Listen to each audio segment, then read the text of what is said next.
Good morning, good afternoon, and good evening to everyone joining us today for this webinar.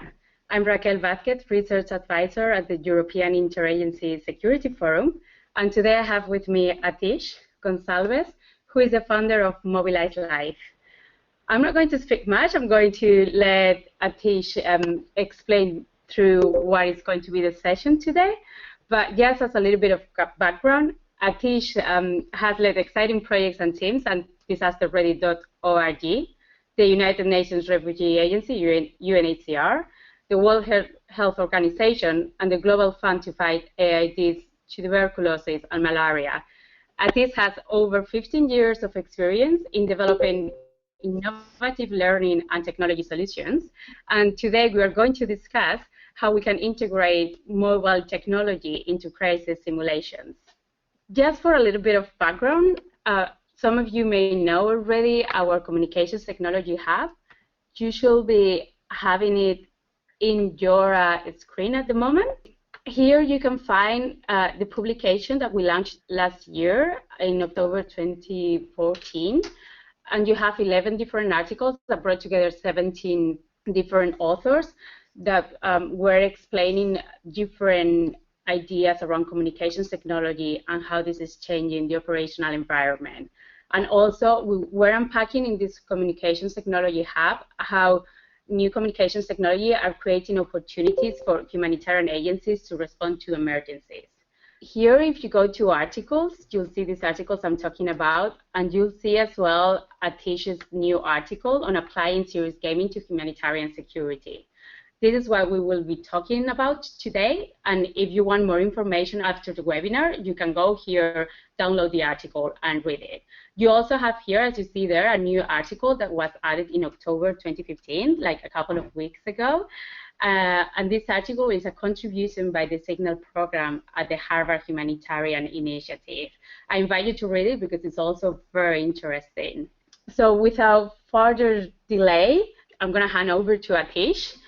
And what I would like Atish you to start explaining to us is like, well, we know that humanitarian agencies have been using new technologies for a while, but this has been generally towards information sharing or program coordination. So we would like you to tell us how these mobile technologies and new technologies can be integrated into crisis simulations. What are the difficulties that these exercises present? And why do you think technology can help train humanitarian staff and therefore get them better prepared in case a security situation arises? Just a bit of background here as well on myself too. So as Raquel said, I worked for many years in the private sector. I worked for many years with the UN community. I worked as well with Disaster Ready, which was a combination of was an interesting partnership between the private sector and working together with the UN and a number of NGOs with a goal of training humanitarian aid workers. So what I'm talking about today here is really around serious gaming for humanitarian security. And this has been years of research around the use of mobile devices, the use of serious games, around simulations, around scenarios. So the question, Raquel, around the difficulties that some of these exercises can present and where technology can help is one of the key aspects here really is scalability. I mean, just when a number of these organizations are organizing these types of exercises, technology offers some interesting opportunities around scalability in terms of making this accessible for a larger number of staff, of volunteers who need this type of training. It's also able to leverage a number of tools which can make collaboration more easy and add some more realism in this context. So hopefully that's sort of a good way to start this conversation. Great. So the problem that we were trying to solve here was really allowing humanitarian organizations, and here with this pilot was more specifically the UN Refugee Agency, to use simulation exercises for the training. So I was based at that moment with the training center out of Budapest and working very closely with their protection team, their security team, and the emergency teams And the core areas of training were around security incident response, especially as you can imagine, a number of UNHCR's operations being in highly volatile conflict zones. Emergency management and coordination around the response, especially in the response operations, and negotiation, especially in the protection areas, especially in areas like refugee status determination or negotiation with government officials, for example. So those are sort of the core areas we're looking at. And the challenge was really around organizing simulation exercises, which tends to be an integral part of a number of longer training activities. And these simulation exercises tend to use a lot of actors, they tend to use a lot of props, and a lot of scheduling. So if you're running a training even for 20 to 30 people, you need at least 10 resource people who are carrying messages around, making fake phone calls, acting that they need help, or if it's a security scenario, they're creating the security scenario as actors. So it can be extremely resource intensive. And the last piece here was around interactive and realism. So a lot of these scenario-based trainings try to add as much realism to these activities, but this can be challenging with things like security, where you just cannot create some of these environments. So that's again where the technology piece can come in and really help. So the UNHCR pilots we worked together at that time with the Open University of the Netherlands to create this serious game, to run a few of their simulation exercises in the security management training workshops. And the idea here was we created this game with 3 roles: the head of office, a field security advisor, and a staff welfare officer. So these are the 3 roles who were in this game. And then this enhanced mobile game. So this was this application which we created in collaboration with the Open University. So that the app was then installed on these mobile devices, which were handed out to the participants. And it allowed sort of messaging between the participants. It allowed interactive media to be played on this app, and had some assessments and coordination. So I'll show you in a moment how all of these pieces came together. But the app allowed for that coordination between the different roles in the exercise. As I mentioned, the pilot was created in collaboration with the Open University of Netherlands, and we ran pilots in Budapest, in Entebbe, Uganda, and then some of the trainers also used them in a few of the other training locations, but we did not capture data for some of the other pilots that they ran. So this is essentially the pilot, the layout of the pilot, and of the exercise. There was a notification of the incident. There was the assembling of the team, a planning, responding, and negotiation phase. So to walk you through this, in the notification phase, all the 3 roles on the devices, they received a video of one of the staff members who had been kidnapped, a video of it, and then immediately they were told that they had to do something. And this is where the role-based playing started to come into play, because the head of office was tasked to assemble a team, the security advisor was tasked to do something else, and the staff liaison officer was tasked to coordinate with the family of the staff member. And from there on, the staff members were doing things both within the device based on the notification, in terms of either answering a question or doing things in real life. So when for the assembling of the team, for example, the team had to come together in one room called the emergency room. So this was done within a hotel, so they weren't geographically very far from each other. But they assembled the team, and that assembling of the team notified it created the trigger for the next step, which was a planning phase, where the team came to plan together for a reception plan for when the hostage was released, as well as development of proof of life questions. Beyond that, then once they had come together for the planning phase, then it's in fact used, as you can see on the bottom left image, they were able to take a photograph of what they had flip charted. So this was done outside of the device, But they captured it within the device and submitted that, and that marked the completion, sort of the planning phase. And then there was a responding phase as well, where they were also asked to do another group activity and again report back to the device. So they were in a way flowing in and out of sort of a virtual world of what was being done on the device, as well as what they were doing in real life. And in the last phase, they were asked to negotiate. They received a message from the hostage taker, and they had developed a proof of life question as a team before, and they had to use that in the end. So all of this was pre-HIM, the hostage, before the hostage incident management team actually kicks in, or before they arrive. So this was preparing an office in terms of what they need to do before the HIM actually arrives. In terms of the app itself, so we used the AR Learn app, which at that time was built by the Open University. It was built for a very different purpose. It was built for the cultural orientation trainings, but we adapted it for this context. Here you can see the locations where the different players were on the leftmost screen. On the next screen, you saw the very simplistic notifications in terms of what the players were getting as they completed a previous step. So they would not normally see the assemble team option there till they had completed the previous response, or they had completed the previous task.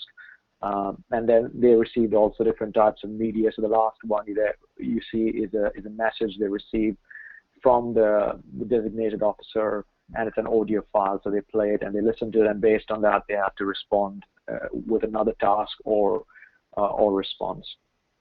So overall, the results from this was very interesting. In the first couple of tests that we ran, we had clearly some technical issues as well, because we were running this in Entebbe, and the app was relying quite heavily on the internet. So there were internet dropouts, and we had some issues around that.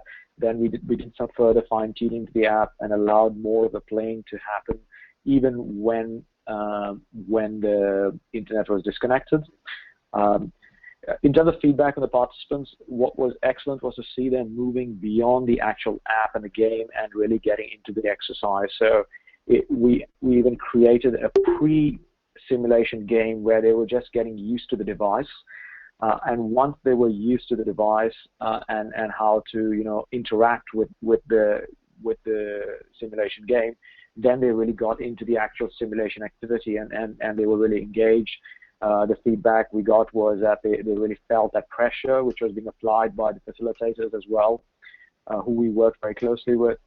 And at the end of the exercise, from a trainer and a facilitator perspective, they were able to provide much more detailed level of feedback, because all the responses, the time they took to respond, the more subjective questions, for example, the image you saw of them taking a photo of the flip chart or the recording and audio recording they made, that was not interpreted by the app. So that was those are pieces of media which the facilitator could then debrief the participants at the end in terms of correct and incorrect responses, or how they did individually as well as a team. So again, the beauty of this was that it was showing how they performed not just individually but really as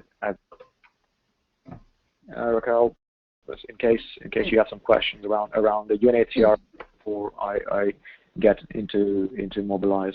Yeah, so before we get into Mobilize.life and how you are translating these exercises into the application framework, because you run the exercise in different cities, how was the mixed reality exercise received among different cultures and backgrounds? Did you notice any differences, or some particular groups having more problems to adapt themselves to a mixed reality exercise? So we did run these with the UNHCR. So it is quite an international organization in that sense, but we did have a few local staff as well from the offices participating as well in the exercise. So I don't think that we didn't notice any differences in that sense between the pilots that we ran, for example, in the Budapest office and the Entebbe office. I think the main challenges were around the use of the technology itself, keeping in mind that the first pilots we ran were almost 5 years ago. So smartphones were not that ubiquitous as they are today. So there was a little bit of getting used to the technology itself. And I think that was the biggest challenge. Once we got past the technology, then the participants really got into the exercise. But we didn't notice any big differences between the different countries that we ran the exercise in. So since we're talking about this, and you mentioned that UNHCR has 4 international teams, that idea of team building is quite interesting because, so here there are 2, let's say, issues. Do you think that is there a danger that tech-based solutions that are perhaps more individualistic, that these technologies can replace one-to-one and group work? And also, for example, one of the biggest problems in crisis management exercises is communication between teams. So how can serious gaming and these kind of mixed reality exercises bring together different teams? I think on the first part around whether people are going to be more individualistic in terms of how they use the game, that really just depends on the setup of the game itself. So in fact, originally when we set this game up, it was really to facilitate the team collaborations. So the game, especially the game which I just went through with UNHCR, that was very much focused on teamwork.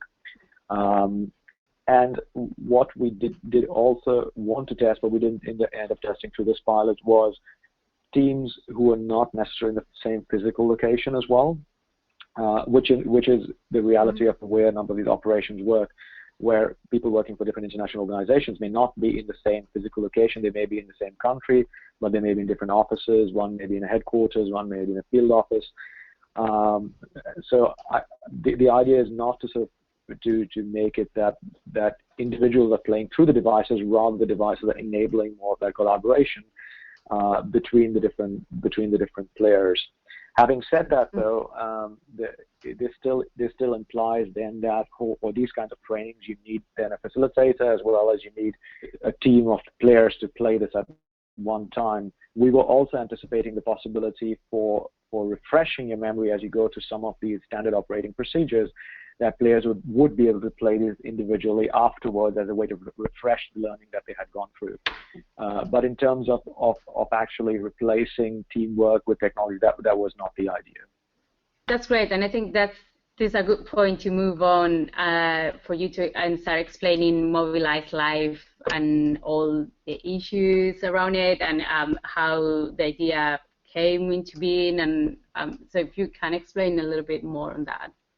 With the previous pilot that we were running with UNHCR, it was based on an application which was developed for university students who were participating in a cultural exercise, where the idea was to use this app to capture notes of students as they walk to different parts of the city, and we used that technology in a way and adapted it heavily for the security simulation type of trainings.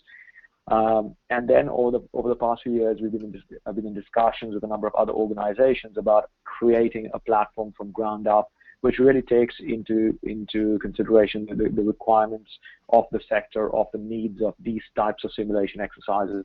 That the types of activities that you need when creating these types of games are possible, and that there's a framework created that will really allow new types of activities and interactions to be also added. So that's where this idea came about, and it's very much a work in progress. It's very much a collaboration. So I've had some very good partnership discussions with UNHCR and UNICEF, and currently we're also working with the International Training Center, the ILO, to build out this framework collaboratively with as many organizations as possible.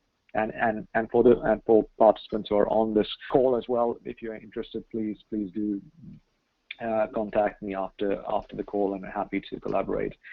So the idea with Mobilize.life is to build out a framework firstly. So not look directly at the technology first look at a framework which will help to create these mixed reality games then on the devices.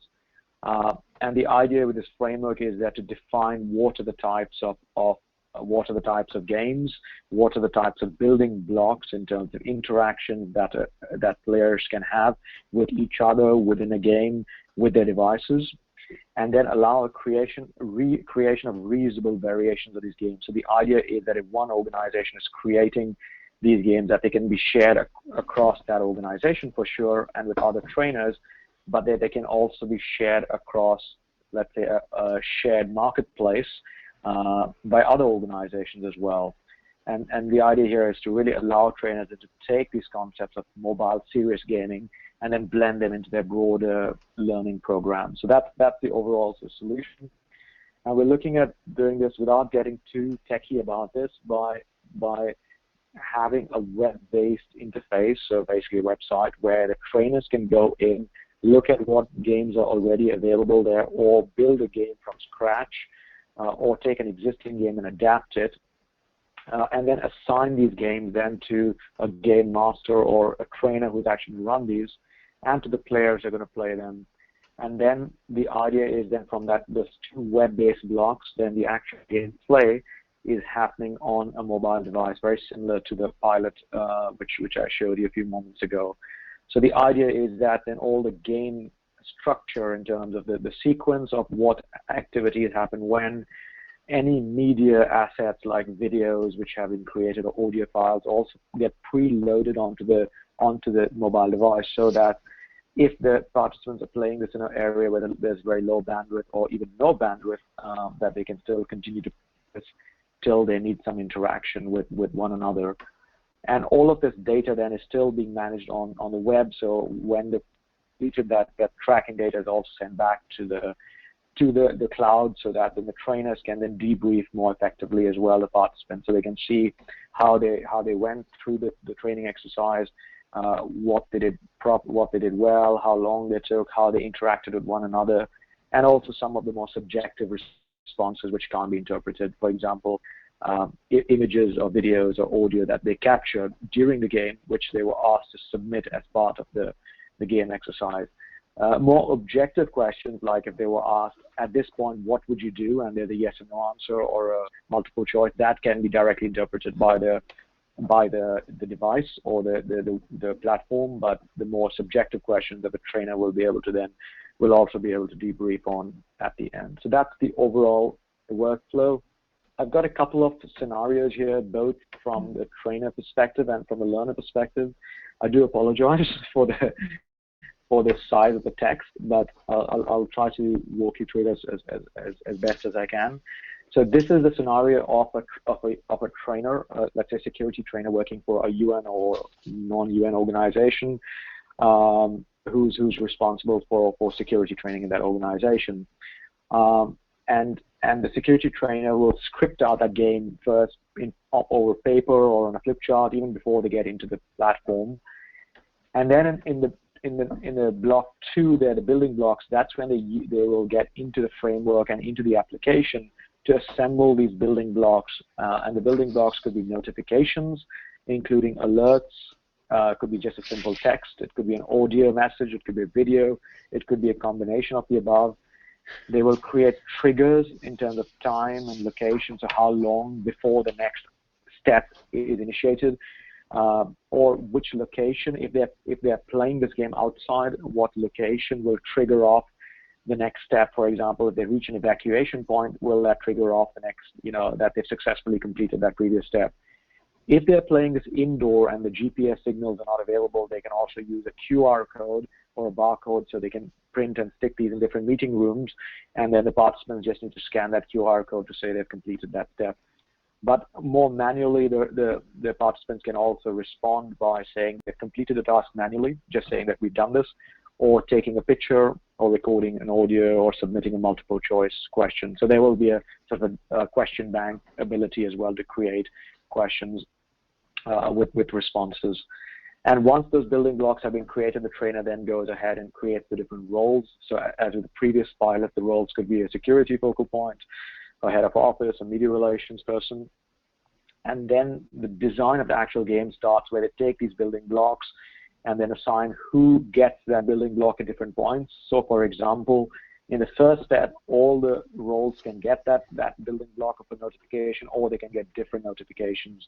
And then when they will get it in terms of time and where, if there is a location-based trigger, as well as any pre and post conditions, which means if they don't get the answer right, what happens? Do they go back to the previous step, or do they go to the next step? So you can create a lot of interesting flows there. And the most important piece, I think, here is the inter-role interdependencies, and that's where the team play and the coordination is really important. So as a team lead, or as someone, or even as one of the players, if you don't do your task properly, it affects not just your overall performance, but the performance of your team members as well. So that interdependency piece is also really important in the game design. And the last piece there is just a game assignment, where after the game has been scripted, so the game master is assigned the game, and then they can also create the players. The real players are going to get assigned this. Well, we were at this scenario authoring. Is it the purpose of you've touched a little bit on this, but is it the purpose of Mobilize.life to create a pool of different scenarios that can be shared between agencies? So let's say that someone needs a video for a hostage simulation, and another agency has already created one that could be a good fit for another NGO. Can they share these resources, or is something that at the moment is not thought as that process of sharing or pool of exercises? Yeah, no, that's exactly the idea. The idea is to very much have a sort of a marketplace, an open marketplace. So once the games are created, they can be shared, definitely within an organization, but over time outside of that organization as well, with other organizations too. So the game will include the structure of the game as well as the media assets within that. In terms of what the Mobilize.life partnership is trying to do itself, I mean, it's very much meant to be a collaborative partnership. So the idea is not to create a lot of games. The framework is rather to enable organizations to take the framework and create their own games.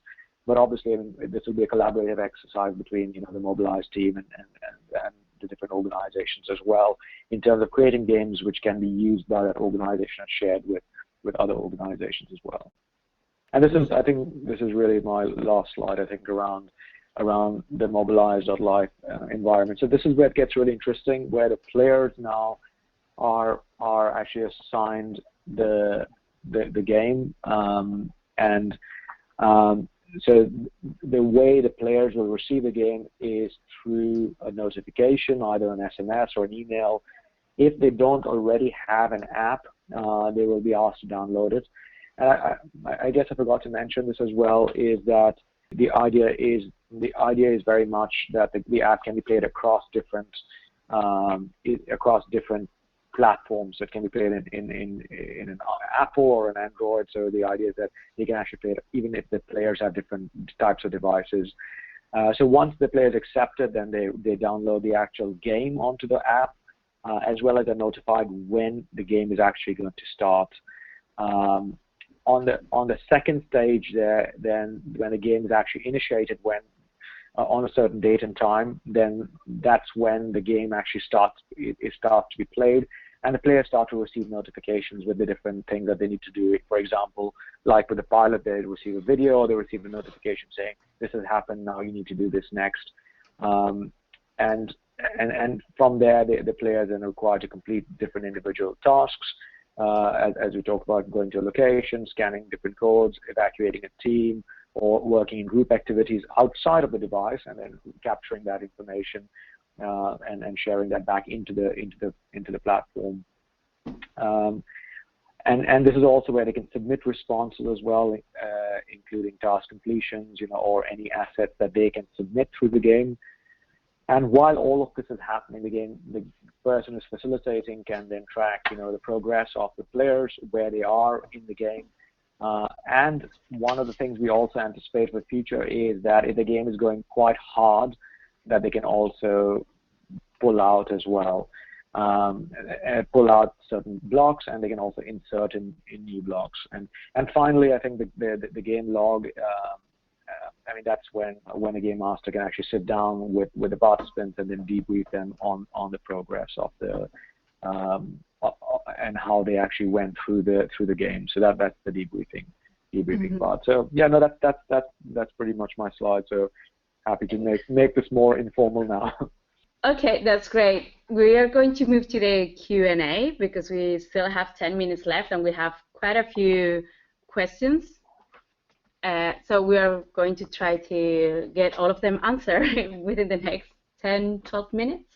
So I'm going to start by asking you, just to open the floor. So the scenarios offered by the app are somehow limiting the outcome, but listing only a handful of choices among which the users can pick and choose.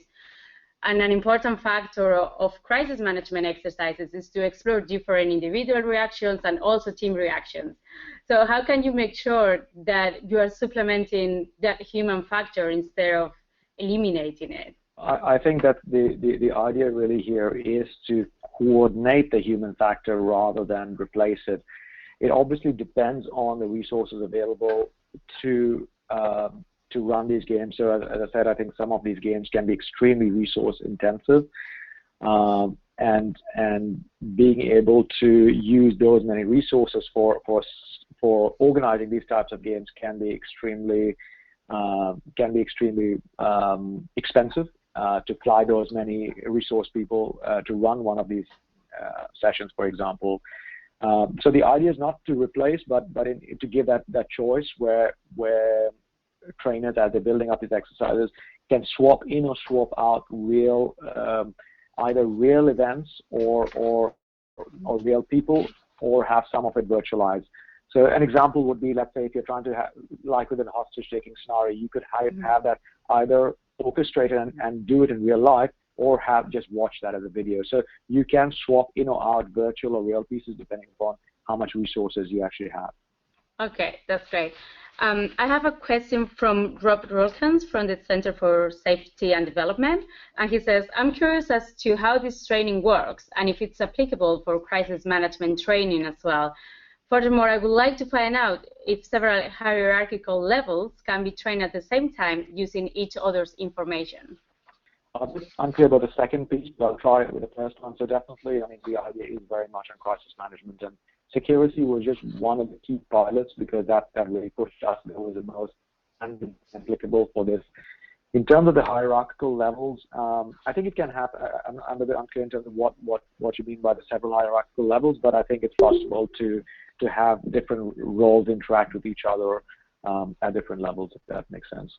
That's great. Thanks very much. We have a question from Milko from Plan International that he's just sent us a question, and he's asking, has this gaming been tested with any INGOs already? Because INGOs' context and security procedures are quite different from the UN. So have you tested this with NGOs instead of big institutions? Yeah, no, it hasn't. The pilot was mainly tested with UNHCR. They're not very different in that sense I mean, their procedures, but the idea again with the framework is not that it's tied very much to a specific type of game or a specific policy, but the idea is really to give us tools to the NGOs, to the UN, to other and non-UN organizations, non-NGOs as well, to local actors as well, who can also use this in that context. So the idea is very much to empower the organizations with tools to create their own games or their own designs of scenarios. So you can really create whatever you want with this in reality. Great. Guillaume from Other Solutions, he would like to know if you see this tool as being a more effective way to train people who don't speak the same language. Oh, that's an interesting question. In terms of natural language processing, we haven't gotten that far as yet. But definitely with some of the tasks which the players are getting to do in the different notifications, those can definitely go out in different languages. And that's a really good point, and I'll definitely take note of that. That the notifications can be tailored or translated based on the language. But when players have actually talk to each other, we can look at it, plugging this into other tools which can facilitate those conversations between players who speak different languages, but we haven't gotten there yet. But certainly the notifications can be sent out in different languages. I'm going to try to squeeze in a few other questions that we got sent out before the webinar started. So thanks for all those people who sent us sent us questions beforehand. So we have a question around data protection. What happens if someone intercepts the communications between teams? For example, believes that it's an actual situation instead of a simulation exercise. So how are you dealing with data and communication security within the application framework? Yeah, I think as with any training, I mean, the idea is it's firewalling it within that training environment. So the messaging is actually going within the app itself, so it's not generating real emails or real text messages. So as most of the notifications are going to happen within the app, and the app is the idea the app will generate notifications that the player can see. Obviously, they'll know that they're in this training as well, but it's not creating email or text messages which will go outside of the gaming environment itself. So hopefully the player knows that they're actually playing the game as a training scenario. In these kinds of simulation exercises, there is always some clear ground rules on what's happening, and the players will definitely know upfront that they are involved in a simulation, not in a real-world exercise. And I have another question from Sean Bickley, who says, customization of scenarios and situations is vital to ensure relevance and buy-in. Can gaming platforms still allow such creative flexibility without incurring in development costs? So how do you merge flexibility but still keeping the costs low? Yeah, and I think it's a really good question, and that's really the goal of this framework, is to create something which is not a specific app or a specific scenario, rather creating it as a framework. So that is really the end goal of this, is to create this environment where you as trainers can go in and just create a game without any cost involved, and then just have your participants download the app and play it. So if there is a good collaborative effort between all these organizations, and at the moment we are making good progress with the application development, this will all be open source and open and shareable with all these organizations to use. So it should keep the cost down, at least from the application perspective. Where the real costs are involved in these simulation exercises, the actual human cost of flying people around if you're doing it in the same place. So we're also very curious to see how these games can be played in a scenario where players are actually in different geographic locations, and they're not actually participating in the same physical location as well. So that's also a very interesting use case. But the application itself, we're hoping that a framework will enable the sharing of games and scenarios between the different organizations. Well, I think that's a very good point to finish with. I have many more questions that I'm sure other people have as well, but unfortunately we are running out of time. But I will invite you to visit our Communications Technology Hub, also Mobilize.life website. You have all the details on the screen. You should be seeing them. If you have any questions as well, you can either email me or Atish. We will be very happy to answer all of them. And if you want further information, you have also the article written by Atish that was published yesterday, and you can find it in our website as well. So I wonder if, Atish, you want to say a couple of things for wrapping up, or like we should leave it here? Yeah, no, I just want to say thank you again to the EISF for hosting this and for developing the excellent paper as well. And no, thanks to all the participants, and I look forward to hearing from those of you who would like to collaborate on this project. We're already moving with it, and that's a good news, but we're keen to bring in new ideas like the localization aspects of it. So thanks very much again for listening to it. Thanks very much, Atish, for joining us today, and thanks everyone who was also during the webinar asking questions and participating. Have a good day.